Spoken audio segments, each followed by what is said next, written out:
기도의 사람이었고요. 아주 뛰어난 영성가입니다. 토마스 멀튼이라고요. 이분이 그의 책 마음의 기도에서 끝부분에 이런 얘기를 합니다.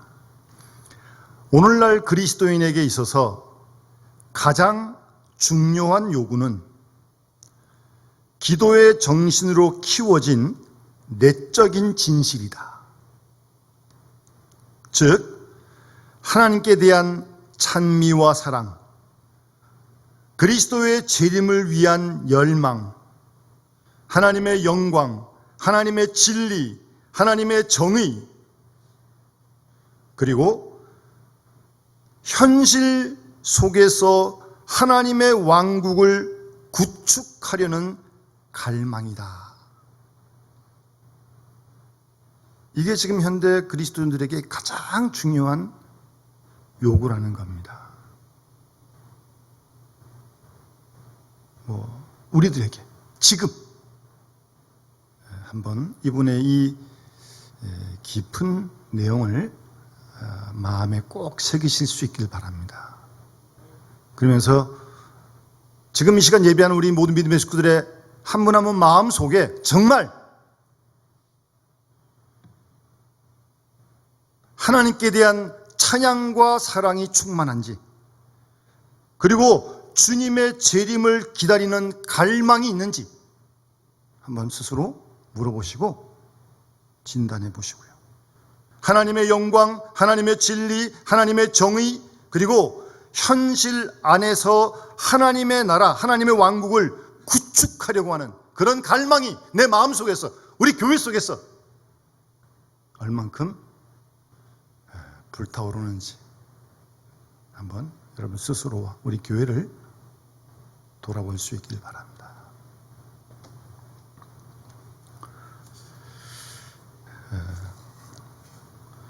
예수님께서 공생애를 시작하시면서 첫 번째 하신 설교가 마가복음 1장 14절 15절 말씀입니다.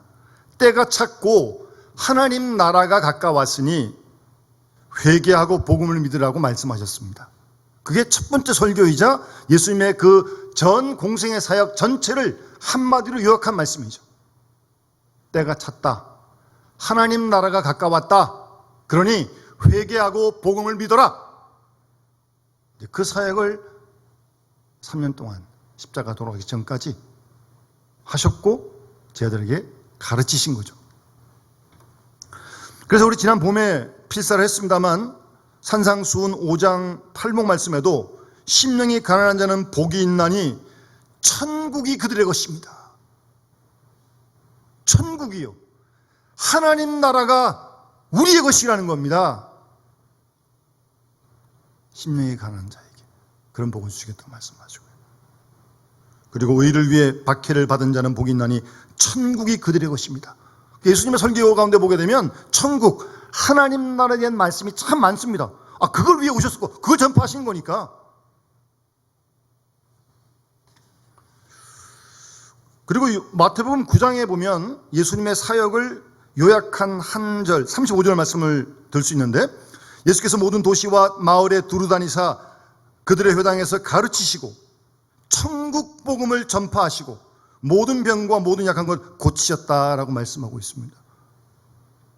예수님은 천국 복음을 전파하신 거예요. 우리가 할 일이 뭐예요? 교회가 할 일이 뭐예요? 천국 복음을 전파하는 일이 우리가 해야 할 일이고 교회가 해야 할 일입니다. 우리 장로님 기도하신 중에도 코로나 때문에 우리 개인적으로도 그렇고 교회적으로도 전도하는 일에 좀 여러 가지 많은 어려움이 있는데, 그럼에도 불구하고 천국 복음 전파해야 됩니다. 왜요?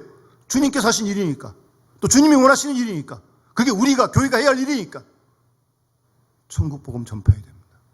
하나님 나라의 복음을 전파해야 되는 거예요.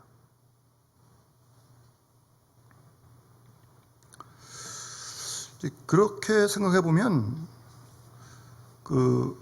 우리 어르신들께서 부르신 복음송들이 많이 있는데, 그 복음송들에 보면 그 가사 속에 천국이 참 많이 들어가 있어요. 그때 유행이 있어 그런지 요즘 잘 부르지도 않더라고요. 여러분, 우리 아마 권사님들도 아실 거예요. 초가상간도 나는 만족하네. 값진 재물도 내게 없지만 내게 주어진 하늘나라에 가면 내겐 황금과 은만 있네. 아멘. 예? 그때 어르신들이 가진 신앙은 그때만 부르고 마는 거예요? 지금은 이런 거 필요 없는 거예요? 그건 아니잖아요. 정말 이 가사처럼 아주 원색적이지만 아주 노골적이지만 확실한 거 아니에요? 이런 믿음을 가지고 이런 신앙을 가지고 있어야죠. 땅에 산다고 세상에 산다고 세상 것이 다인 것처럼 착각하고 땅에 파묻히고 눈만 아래로 가고 그건 아니죠. 위에 걸 찾아야죠. 위에 걸 생각해야죠. 천국 백성인데 나 가난해도 외롭지 않네. 천국 길 가니 실망 없다네. 이 얼마나 확실한 가사예요. 복음적이고. 나 가난해도 외롭지 않네. 천국 길 가니 실망 없다네. 우리가 이런 믿음 가져야 되는 거 아니에요? 나그네로서 면류관 안 쓰며 검고 타는 천국 가네. 내게는 하늘 저 위에 집 있네. 햇빛 비치고 찬란한 그곳. 그날이 오면 다시 방황치 않고 순 황금길을 거닐겠네. 가만히 그 몇몇이 가사를 생각해 보면 정말 뜨거운 하나님에 대한 소망이 있는 분들의 그런 가사였고 그런 노래를 불렀던 겁니다. 지금 그때보다 달게 나아졌다고 이런 찬송 안 불러도 되는 거예요? 여기가 좋사오니 그런 거예요? 그런 건 아니죠. 그래서는 안 되는 거죠. 우리 권사님들도 좋아하시는 안 보고도 부르는 찬송이에요. 이건 참.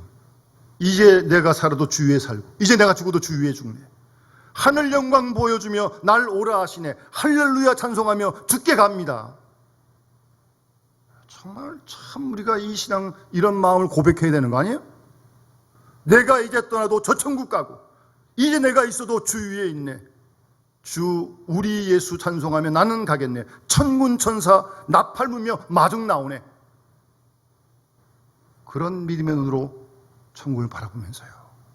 여러분 아까 부른 찬송 438장도요. 제가 오늘 한 2번, 3번 부르고 싶었는데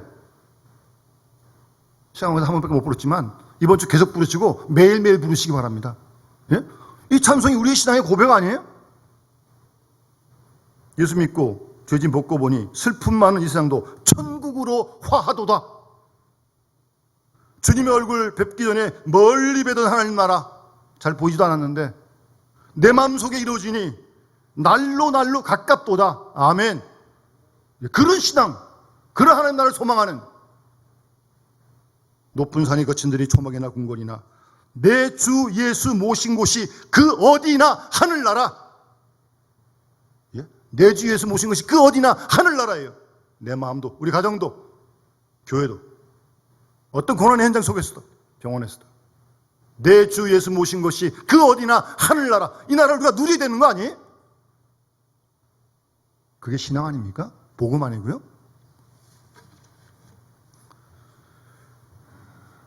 그래서 나중에 집에 와서 열심히 좀 찬송 좀 부르세요. 예수 사랑하십니다 한번 열심히 불러보세요. 요새 교학교에서도 이런 찬송 안 부르는 것 같더라고요. 옛날 어린이 찬송가 있던 건데. 예? 세상 사는 동안에 나와 함께 하시고 세상 떠나가는 날 천국 가게 하소서. 아멘.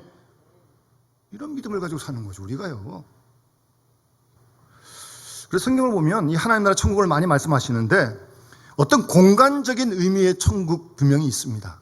그래서 예수님께서 요한복음 14장에 너희는 마음에 근심하지 말라. 하나님이 나를 믿으라 말씀하시면서 내 아버지 집에 거할 곳이 많다. 그곳 예배하러 간다. 우리도 그걸로 갈 줄로 믿습니다. 그런 믿음 갖고 있어야죠. 뭐 어차피 나그네로 살다가 하나님 부르시면 가는 건데. 뭐 그런 나라가 계시록에 보면 뭐 아픔도 슬픔도 눈물도 예? 그런 나라예요. 갈 거예요. 예비돼 있고요. 우리 그거 믿습니다. 근데 그런 공간적인 의미의 하나님 나라만 말씀하신 게 아니고요. 사도 바울의 그 말씀 가운데 보면 특히 로마서 14장 17절 하나님 나라는 먹는 것과 마시는 것이 아니요 성령 안에서 의와 평강과 희락이라. 나중에 갈 하나님 나라 분명히 믿습니다. 동시에 오늘 현장 이 고난의 현장 속에서도 내 주 예수와 함께하니 그 오늘나라 하늘나라라고 그랬잖아요. 성령 안에서 의와 평강과 희락을 맛본다면 바로 거기가 하나님 나라가 임했다는 거죠. 그런 영생을 맛보면서 우리가 현지적인 천국을 맛보며 사는 것입니다.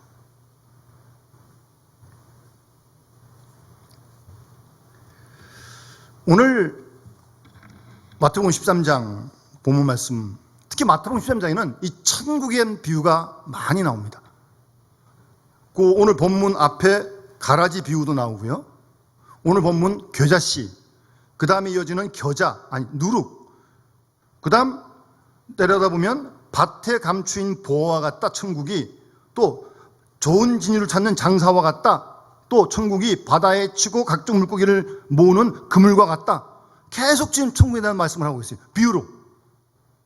간단하게 생각해서 이렇게 천국 비유를 많이 말씀하시는 주님의 의도가 뭐겠어요?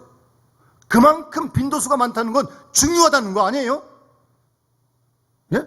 중요하니까 자꾸 말씀하시고 또 비유하시고 또 비유하시고 이렇게 비유하시고 저렇게 비유하시고 계속 말씀하시는 거 아니에요?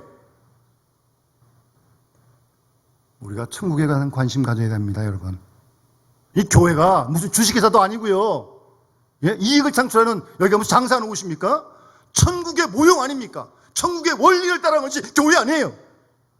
그걸 잘 지켜야 됩니다. 그렇지 못하면 우리가 세상에 있기 때문에 세상 것들이 다 들어와가지고 교회가 세상인지 세상이 교회인지 구분할 수가 없어요. 그러면 안 돼요. 교회는 그런 곳이 아닙니다. 사람이 모여도 그런 곳이 아니에요. 천국, 하나님 나라의 모형이에요, 이 교회가. 그러니까 더욱더 우리가 개인적으로도 교회를 위해서 그렇고 이 천국에 대한 비유의 말씀을 깊이 묵상을 하고 그 원리와 뜻을 잘 헤아려 가지고 그걸 지키기 위해서 기도하고 힘쓰고 노력해야 합니다.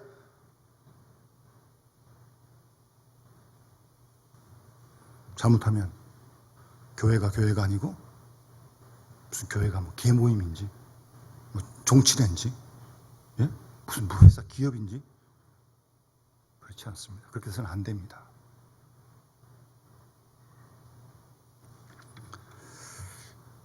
하나님 나라는요, 주님이 이 땅에 오심으로 이 땅에 임했고요, 주의 말씀이 선포되면서 하나님 나라가 지금 확장되어져 가고 있고요, 그리고 이 하나님 나라는 주님이 재림하실 때 완전히 이루어지는 것을 성경은 계속 말씀하고 있습니다. 그래서 하나님 나라는 아까 공간적인 그런 의미도 있지만 현재적으로 우리가 경험하는 하나님 나라는 주님의 뜻, 주님의 통치가 온전히 이루어지는 그곳이 하나님의 나라입니다. 하나님 나라, 여러분, 천국에서는 하나님의 뜻이 100% 이루어집니다. 그런데 지금 이 땅은 안 그렇잖아요. 우리도 안 그렇잖아요. 그런 와중에서도 주님의 주권, 통치가 이루어지고 주님의 뜻이 나를 통해, 우리 교회를 통해 이루어진다면 바로 거기가 하나님 나라라는 거죠. 근데 그 나라는 말씀으로 전파되고 말씀으로 지금도 확장되어져 가고 있는 것입니다. 그리고 여러분, 우리가 복음을 전해야 되는 거예요. 제가 얼마 전에도 말씀드렸지만 앞으로 은퇴하면 제가 뭘 할까 이렇게 생각을 안 했었는데 언제부턴가 제 마음속에 제가 뭐 목사이기 전에도 예수 믿는 사람인데, 그것도 평생 믿는 사람인데, 그것도 몇 대 때 믿었다는데 복음을 전해야겠구나. 제가 그런 마음을 하나님께서 주시더라고요. 어떻게 전할지는 이제 또 그때가 찾아봐야죠. 어떤 마음으로 전하고 어쨌든 복음을 전하는 일, 그 일이 우리가 할 일이고 그 일이 교회가 할 일 아니겠어요? 확장이 돼야 되니까 하나님 나라가.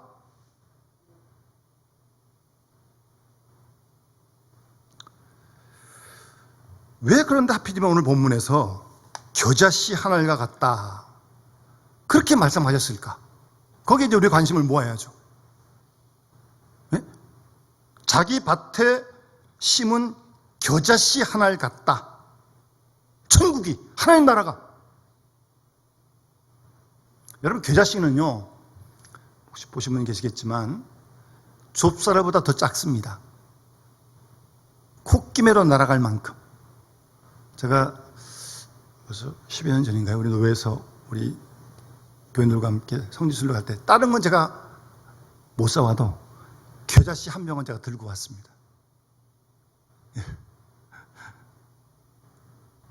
어쨌든 겨자씨는요, 그 당시 이스라엘 팔레스타인에서 가장 작은 씨입니다. 씨 중에. 좁쌀보다 더 작다니까요. 좁쌀만 한데 이게 말라버리면 더 작아요. 쭈그러 들어가지고, 그러니까 그 당시 팔레스타인에서 가장 작은 씨앗이 겨자씨입니다. 보일 듯 말 듯 아주 미미한 그것이 겨자씨예요. 그런데 천국이 마치 사람이 자기 밭에 갖다 심은 겨자씨 하나 같은데, 그렇게 미미한 걸 심었는데 모든 것보다 작은데 이 씨가 자라게 되면 풀보다 커서 나무가 되어서 공중에 새들이 와서 깃들인다. 예수님께서 지금 천국을 그렇게 비유하고 있는 겁니다.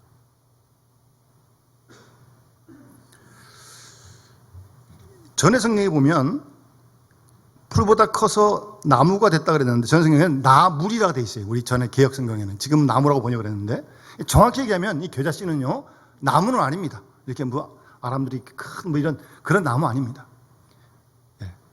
식물인데 풀과 같죠. 풀과 같죠. 그런데 그 조그만 걸 뿌렸는데 이게 싹이 나고 자라가지고 숲풀같이 큰, 그래서 나무라고 부르는 거예요. 나무 아니에요. 근데 키가 4m가 됩니다. 얼마나 이게 요만한 거 보지도 않는 걸 뿌렸는데 이렇게 자란다니까요. 4m가 돼서 새가 깃들 만큼.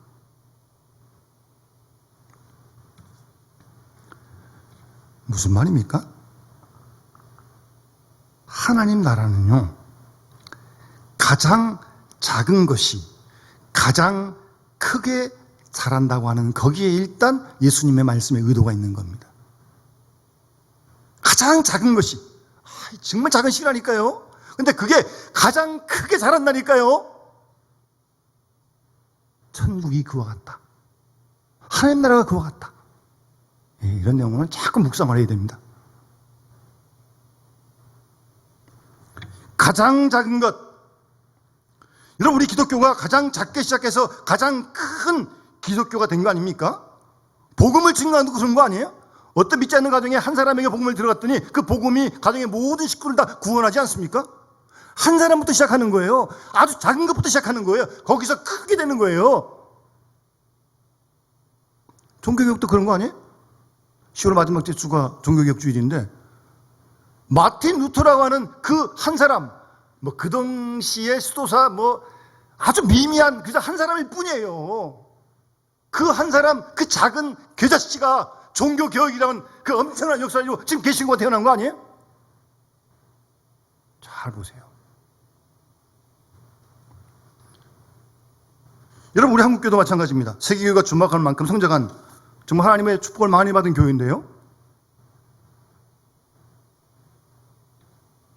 이렇게 한국교회가 성장하기까지는 1885년 언더우드와 아펜셀러라고 하는 두 선교사가, 제가 찾아보니까 그 당시 언더우드 박사가 26살이었어요. 26살이요. 그때 들어와가지고 30년 있다가 1917년인가 세상 떠나셨어요, 이분이. 그런데 놀라운 건 그 언더우드 목사님 외에 다음 4대가 한국을 위해서 계속 복음을 전하는 일에 힘썼던. 그러니까 처음에는 1985년 그때 부활절 때 언더우드 선교사의 그 재물포항에 내리는 그 발걸음, 누가 주목도 안 하고 쳐다보지 않았을 겁니다.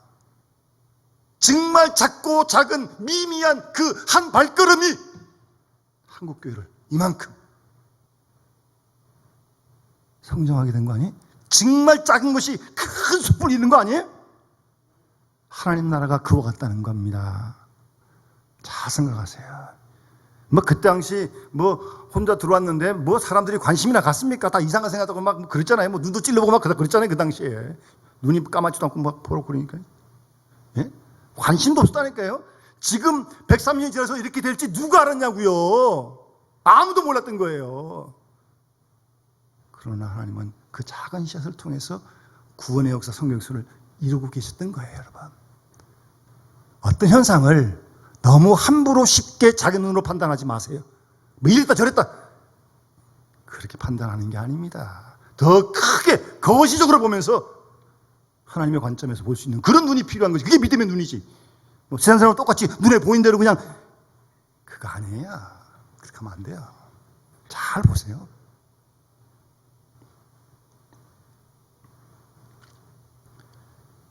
선교의 역사가 그렇고 구원의 역사가 그렇습니다. 그러니까 이 복음의 역사는 무슨 굉장한 무엇이 있거나 요란하게 그냥 떠들면서 그렇게 되어지는 게 아니에요. 물론 그런 어떤 행사도 한 번쯤 필요하죠. 그게 필요 없다는 건 아니. 그러나 잘 보세요. 이 겨자씨와 같다는 말씀. 복음의 역사는 조용하게 겨자씨처럼 자란다고 하는 것이 예수님의 말씀의 핵심입니다. 겉으로 보이질 않아요. 그러나 자라고 있다니까요. 그게 복음의 역사입니다. 뿌리기만 하면. 작은 마을 베들레헴에서 시작하여 갈릴리, 예루살렘, 골고다에 돌아가신 예수 그리스도, 이 모든 것 다 정말 그 당시 정말 미미한 일이고 다 실패한 일 아니에요? 십자가 돌아가셨는데 예수님이 끝났습니까? 근데 끝나지 않았습니다. 그 조그만 자그만 겨자씨가 큰 숲을 지금 이 세계를 바꿔놓은 거 아니에요? 이게 하나님 나라입니다.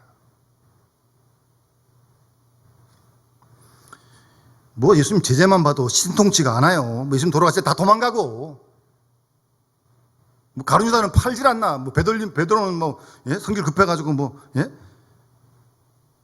다 얼만큼 뭘 하겠냐 싶잖아요. 그런데 보세요. 베드로도 달라지고, 사도행전에 와서 그렇게 달라지고, 그렇게 복음을 힘있게 증거하잖아요. 3년 동안 예수님 뿌리신 겨자씨가 그때 싹이 나기 시작하는 거거든요.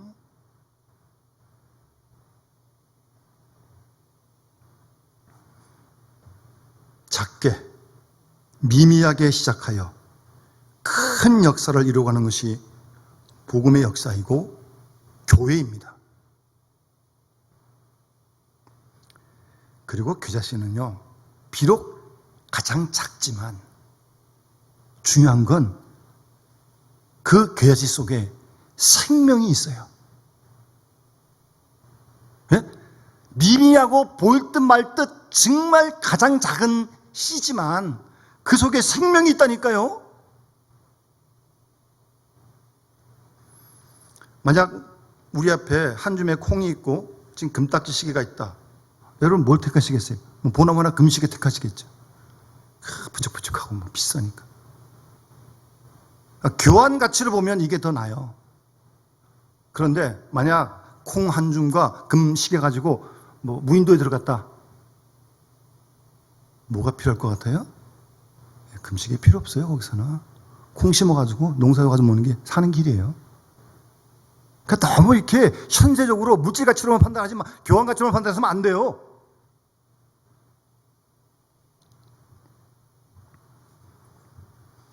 생명이 중요한 것입니다. 생명체라고 하는 그것이 중요하다고요. 그 속에 무궁무진한 신비가 있고 무궁무진한 능력이 그 생명력 속에 있다는 말씀입니다. 생명의 소중함, 생명의 능력, 생명의 위대함을 오늘 주님이 말씀하고 계신 거예요. 겨자씨 살아있어요. 비록 가장 작지만 살아있어요. 복음은 생명입니다. 교회가 생명이라는 사실을 말씀하고 있는 것입니다.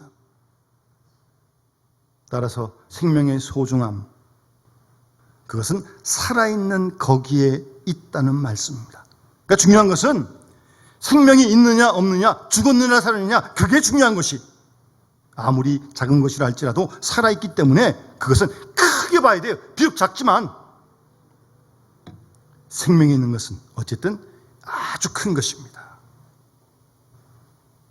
생명의 진리는 조그만 골방에서 하나님 말씀을 읽고 있어도 그 속에서 놀라운 생명의 역사가 나타나는 것입니다. 이러한 생명의 놀라운 신비를 우리는 잊어서는 안 됩니다.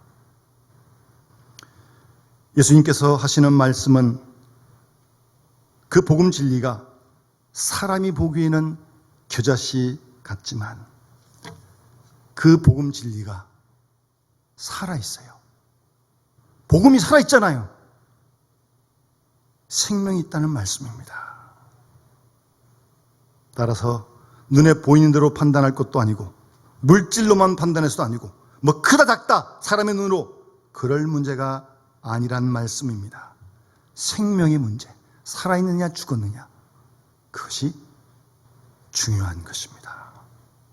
생명의 신비는 아무리 죽어있는 것 같아도 다시 살아납니다. 살아있으니까. 아주 미미한 것 같지만 엄청난 역사를 이루는 것이 생명의 신비입니다. 제가 오래전에 한번 말씀드렸는데 혹시 기억하실지 모르겠습니다만, 저는 농사하는 걸 잘 모릅니다. 근데 시골에 이렇게 복음 전달하거나 이렇게 가보면, 여러분 지금도 시골에 옥수수를 걷어가지고 옥수수를 갖다 이렇게 말리잖아요. 그럼 그 봄에 가가지고 그 나달 하나 떼가지고 심으면 거기서 또 한 대가 올라가는 거 아니에요? 이건 놀랍지 않아요? 신비롭지 않아요? 아니, 걷어가지고 가을서부터 봄까지 몇 개월을 갖다가 아무것도 안 주고 그냥 말라서 그 죽은 것 같잖아요. 옥수수 씨 말라 비틀어져가지고. 근데 그 봄에 뿌리면 거기서 또 옥수수 대가 올라간다니까요. 여러분 놀랍지 않아요? 이 생명의 신비가 겨울 내내 아무것도 먹지 않습니다. 사람 같으면 벌써 죽었을 거예요. 물도 안 먹고 아무도 안 먹고 살아있겠어요? 그렇게 비교해보면 사람의 생명과 옥수수 생명, 이 사람의 생명은 참 약한 거예요. 매일 먹어야지. 먹을 게 많은지.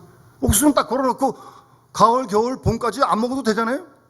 말라 비틀어 죽는 것 같은데 살아있다니까요? 뿌리면 거기서 옥수수가 또 올라가잖아요? 그 속에 생명이 있어요, 생명이.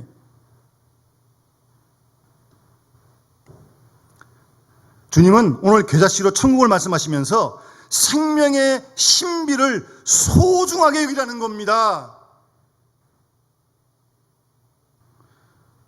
때로는 눈에 들어오지 않고 의식도 되지 않지만, 또 뿌렸는데 아무런 응답도 없지만, 끝난 것 같지만, 계자씨는 비록 작지만 이게 뿌리면 눈에 잘 보이지도 않아요. 이게 뿌려지는지 안 뿌려지는지 보이겠어요? 좀 좁쌀만한데? 알 수가 없어요. 그러나 분명한 건 때가 되면 거기서 싹이 난다는 겁니다. 자라서 4m 되는 큰 숲을 이룬다니까요. 왜요? 그 속에 생명이 있으니까. 생명의 소중함. 작다고 무시하면 안 됩니다. 사람 기초 가치 기준을 판단해서 이러니 저러니, 아니에요. 절대 조심하십시오.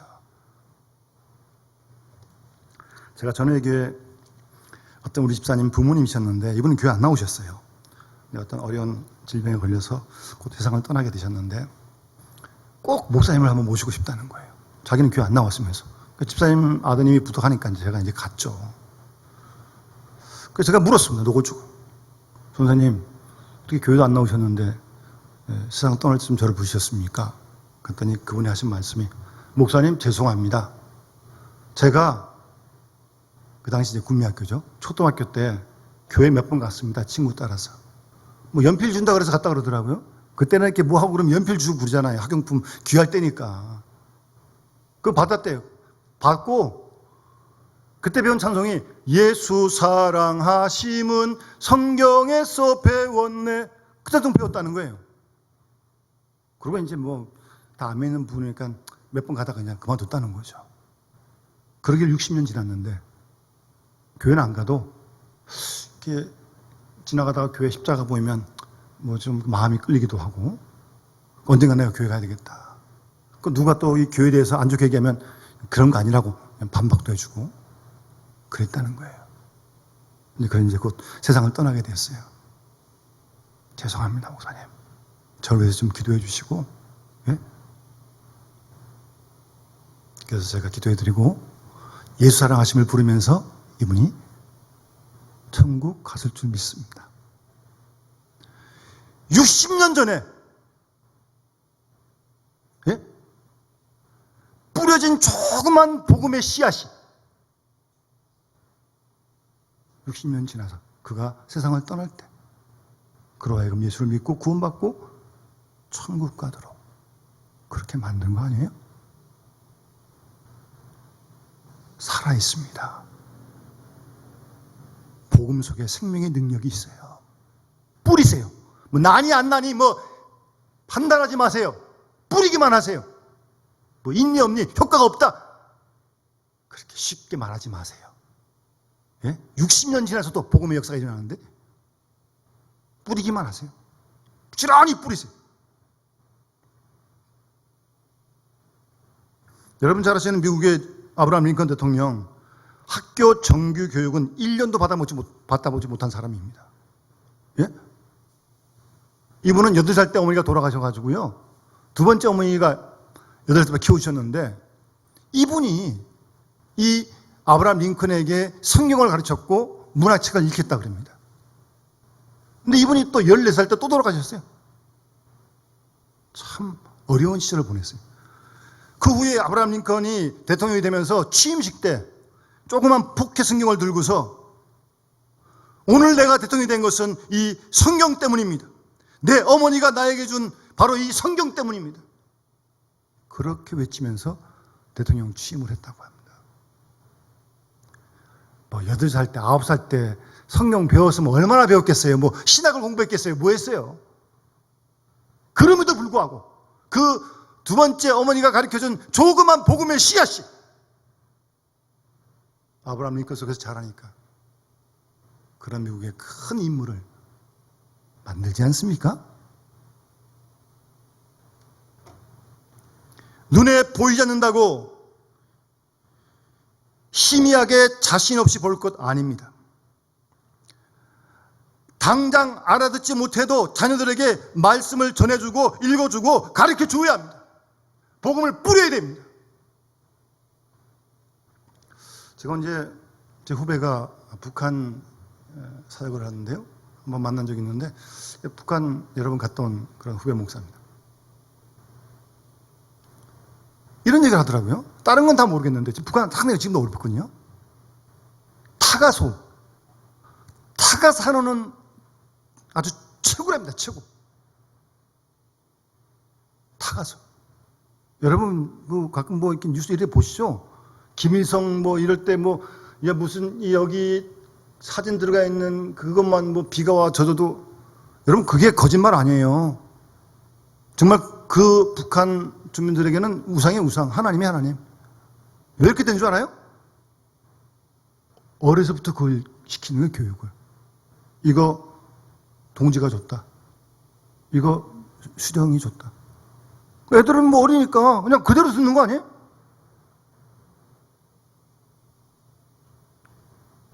여러분, 복음을 전해야 됩니다. 가르치세요. 뭐 듣든지 안 듣든지 뿌리세요. 뭐 이래봐 될까? 뭐 그냥 그런 건 다 접어두시고, 그건 내 생각이고, 뿌리세요. 전하세요. 가르치세요. 복음의 씨앗이 뿌려지면 때가 되면 열매를 거둘 것입니다. 복음을 전해야 됩니다. 힘써 전해야 됩니다. 부지런히 전해야 됩니다. 금덩어리만 좋아하지 마시고 생명이 소중한 걸 우리가 알고, 이 복음, 이 생명의 귀한 복음, 이 생명의 신비를 믿고 하나님 말씀을 우리가 힘써 전할 뿐만 아니라, 전하면서 지금 당장은 아니지만 이후에 여기서 교자씨가 큰 나무를 이룰 것이라면 그걸 미리 바라볼 수 있는 그런 눈이 있어야 되는 거예요. 주님은 사실은 그걸 바라본 거 아니에요? 천국은 마치 사람이 자기 밭에 심은 겨자씨 하늘 같은데, 모든 씨보다 작은 것인데 자란 후에 풀보다 커서 나무가 와서 공중의 새들이 깃들인, 그걸 지금 주님은 바라보시는 거죠. 아마도 주님이 제 아들 뭐 가르치시고 복음 전하시고 뭐 전도를 시키고 그랬잖아요. 파송하시고. 근데 돌아왔을 때 다 뭐 부인하고 도망가고 뭐, 예? 그런 상황이었지만 아마 주님은 그렇게 복음을 전하고 제자를 가르치면서 그들을 통해 이루게 될 그 큰 구원의 역사를 미리 주님은 바라보고 계셨으리라고 그렇게 믿어집니다. 지금은 실패한 것 같고 끝난 것 같고 죽은 것 같고, 그렇지만 그렇지 않습니다. 그렇지 않아요. 생명의 신비. 한 가지 더, 여러분, 살아있는 것은 성장합니다. 모든 생물은 다 마찬가지 아니에요? 이 자그만 이런 살아있기에 키가 크는 거예요. 살아있는데 안 자란다면 이거 큰 병이죠.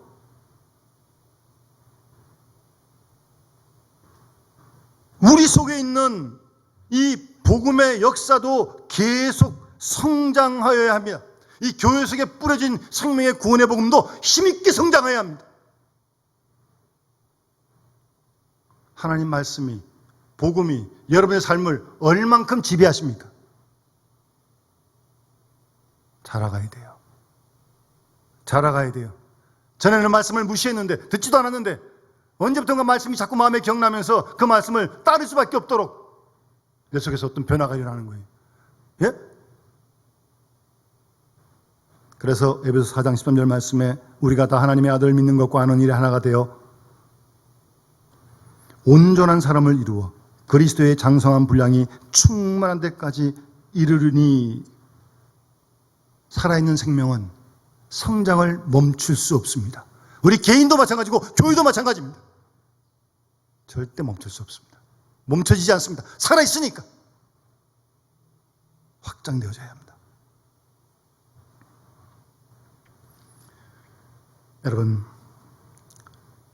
우리가 누굴 통해서든지 구원의 복음을 듣고 예수를 믿고 생명을 얻었어요. 영생을 얻었어요. 예. 우리는 그래서 이 땅에 살지만 영원한 하나님 나라를 소망합니다. 이 땅에 잠시 머무는 나그네요. 언젠가 분명 갈 것입니다. 그리고 우리를 통해, 교회를 통해 하나님 나라가 지금도 확장되어져 가고 있습니다. 우리가, 교회가 이 땅에 존재하는 이유는 그 이상도 그 이하도 아닙니다. 그 일을 위해 하나님께서 우리를 지금 이 땅에 살게 하시는 거예요.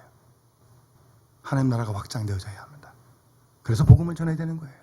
조급하지 마세요. 뿌리기만 하세요. 믿든지 안 믿든지, 듣든지 안 듣든지 선포하세요. 생명 자체, 복음의 자체에 능력이 있어요. 그 복음이 그 사람을 바꿀 거예요. 내가 하는 거 아닙니다. 되지도 않고요. 복음만 뿌리세요. 우리도 우리 속에서 이 복음의 역사가 더 왕성하게 일어나고, 우리 교회도 이 복음을 더 힘있게 증거하고, 그러면서 하나님 나라 확장하는 일을 귀하게 쓰임받다가 주께서 우리를 부르시는 그날 우리 모두 기쁨으로 주님 만나 배움는 그런 은혜와 축복이 함께 할 수 있기를 주의 이름으로 축원합니다.